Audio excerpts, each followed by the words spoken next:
ever happen, though, is to continue the good work that he is so committed to, and that's putting government back on the side of the people and get rid of the greed and the corruption on Wall Street and in Washington.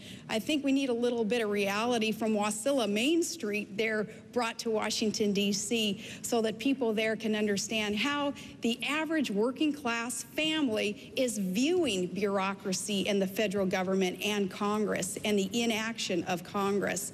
Just everyday working class Americans saying, you know, government, just get out of my way if you're going to do any harm and mandate more things on me and take more of my money and income tax and business taxes. You're going to have a choice in just a few weeks here on either supporting a ticket that wants to create jobs and bolster our economy and win the war, or you're going to be supporting a ticket that wants to increase taxes, which ultimately kills jobs and is going to hurt our economy. Can I respond? Look, Please. All you got to do is go down Union Street with me in Wilmington and go to Katie's restaurant or walk into Home Depot with me where I spend a lot of time, and you ask anybody in there whether or not the economic and foreign policy of this administration has made them better off in the last 8 years. And then ask them whether there's a single major initiative that John McCain differs with the president on taxes, on Iraq, on Afghanistan, on the whole question of how to help education, on the dealing with health care. Look, the people in my neighborhood, they get it. They get it, and they know they've been getting the short end of the stick. So walk with me in my neighborhood. Go back to my old neighborhood in Claymont, in Old Steel Town, or go up to Scranton with me. These people know the middle class has gotten the short end. The wealthy have done very well. Corporate America has been rewarded. It's of time. We change it. Barack Obama will change it. Governor. Say it ain't so, Joe. There you go again, pointing backwards again, though. You prefaced your whole comment with the Bush administration. Now, doggone it, let's look ahead and tell Americans what we have to plan to do for them in the future. You mentioned education, and I'm glad that you did. I know that education you are passionate about, and with your wife being a teacher for 30 years, and God bless her, her reward is in heaven, right?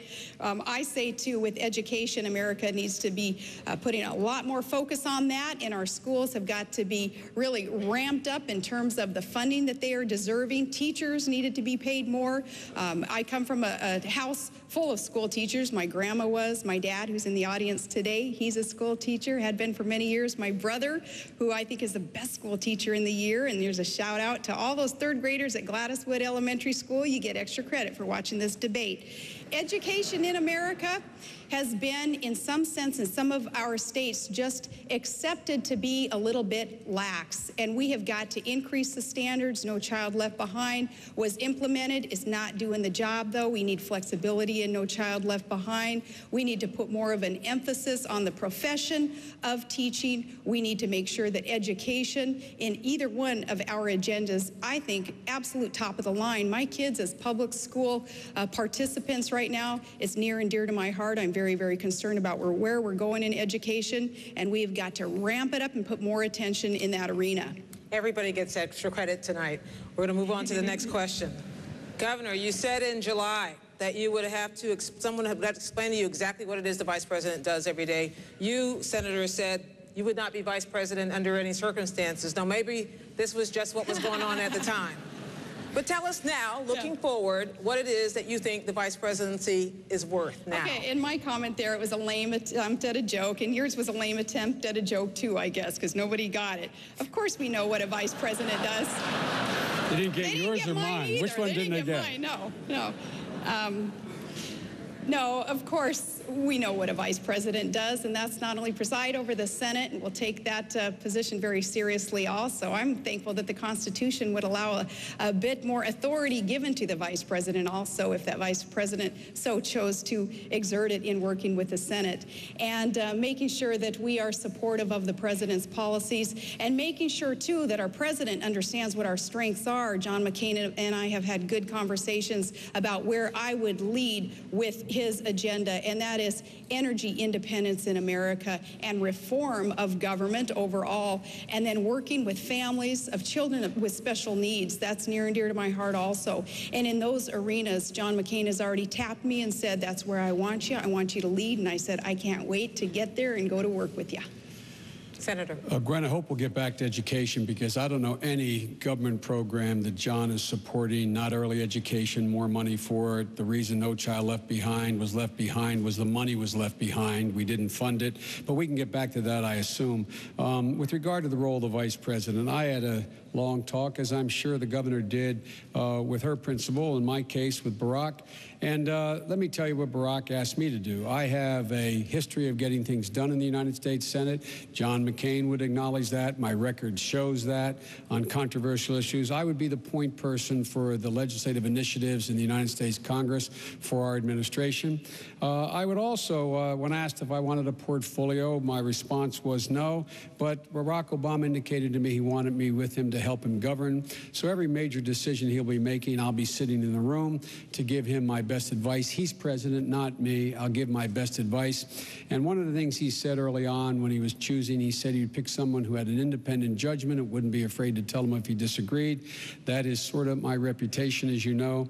So I look forward to working with Barack and playing a very constructive role in his presidency, bringing about the kind of change this country needs. Governor, you mentioned a moment ago that the Constitution might give the vice president more power than it has in the past. Do you believe, as Vice President Cheney does, that the executive branch does not hold complete sway over the office of the vice presidency? That is, it is also a member of the legislative branch? Well, our founding fathers were very wise there in allowing through the Constitution much flexibility there in the office of the vice president, and we will do what is best for the American people in tapping into that position and ushering in an agenda that is supportive and cooperative with the president's agenda in that position.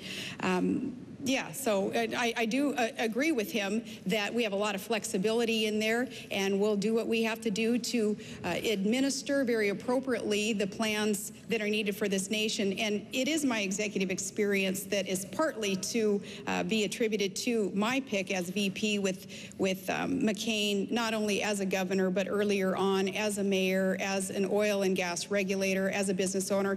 It is those years of experience on an executive level that will be put to good use in the White House also. Vice President Cheney interpretation of the vice presidency? Vice President Cheney's been the most dangerous vice president we've had probably in American history. He has the idea he doesn't realize that Article 1 of the Constitution defines the role of the Vice President of the United States. That's the executive branch. He works in the executive branch. He should understand that. Everyone should understand that. And the primary role of the Vice President of the United States of America is to support the President of the United States of America, give that president his or her best judgment when sought, and as the Vice President to preside over the Senate only in a time when, in fact, there's a tie vote. The Constitution explicit. The only authority the vice president has from a legislative standpoint is to vote. Only when there is a tie vote. He has no authority relative to the Congress. The idea he's part of the legislative branch is a bizarre notion invented by Cheney to aggrandize the power of a unitary executive, and look where it's gotten us. It has been very dangerous. Let's talk conventional wisdom for a moment. The conventional wisdom, Governor Palin, with you is that your Achilles heel is that you lack experience. Your conventional wisdom against you is that your Achilles heel is that you lack discipline, Senator Biden. What is it really for you, Governor Palin? What is it really for you, Senator Biden? Start with you, Governor. My experience as an executive will be put to good use as a mayor and business owner and oil and gas regulator, and then as governor of a huge state, a huge energy producing state that is accounting for much progress towards getting our nation energy independence, and that's extremely important. But it wasn't just that experience tapped into, it was my connection to the heartland of America. Being a mom, being one who is very concerned about a son in the war, about a special needs child, about kids heading off to college, how are we going to pay those tuition bills, about times in Todd and our marriage in our past where we didn't have health insurance, and we know what other Americans are going through as they sit around the kitchen table and try to figure out how are they going to pay out of pocket for health care. We've been there also, so that connection was important. But even more important is that worldview that I share with John McCain, that worldview that says that America is a nation of exceptionalism, and we are to be that shining city on a hill, as President Reagan so beautifully said, that we are a beacon of hope and that we are unapologetic here. We are not perfect as a nation, but together we represent a perfect ideal, and that is democracy and tolerance and freedom and equal rights. Those things that we stand for, that we can be put to good use as a force for good in this